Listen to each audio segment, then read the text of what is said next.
গণভোট নিয়ে দলগুলোকে ঐক্যবদ্ধ সিদ্ধান্ত নিতে এক সপ্তাহ সময় দিল উপদেষ্টা পরিষদ। ব্যর্থ হলে করণীয় ঠিক করবে সরকার। রাজনৈতিক দলগুলোর মধ্যে যে মতভেদ দেখা দিয়েছে সেজন্য সভায় উদ্বেগ প্রকাশ করা হয়। রাজনৈতিক দলগুলোকে স্বীয় উদ্যোগে আগামী এক সপ্তাহের মধ্যে সরকারকে ঐক্যবদ্ধ দিক নির্দেশনা প্রদান করার আহ্বান জানানো হয়।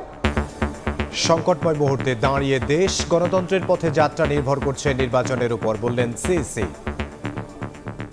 এর অপব্যবহার করে সোশ্যাল মিডিয়ার মাধ্যমে যে কোনো ধরনের একটা দুর্ঘটনা ঘটানো ফেলা সম্ভব এটা। সংলাপে রাজি থাকলেও রেফারির অভাবের শঙ্কায় জামাত। উপদেষ্টা পরিষদ যদি এটা মনে করে যে তাদের আর কোনো দায়িত্ব নাই, তারা কিছুই করবে না, দলগুলোই মিলে করবে, তাহলে এখানে একটা রেফারির অভাব হতে পারে। দেখছিলেন প্রধান শিরোনাম। দুপুরের সময় সঙ্গে আছে আমি ইমদাদুল হক। আর অন্যান্য শীর্ষ সংবাদ।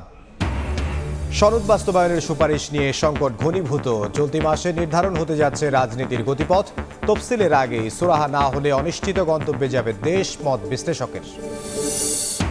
ভারপ্রাপ্ত চেয়ারম্যান তারেক রহমানের ডাকে বিএনপির স্থায়ী কমিটির বৈঠক। চূড়ান্ত হতে পারে দল ও জোটের প্রার্থী তালিকা। কিছুক্ষণ পর ব্রিফিং।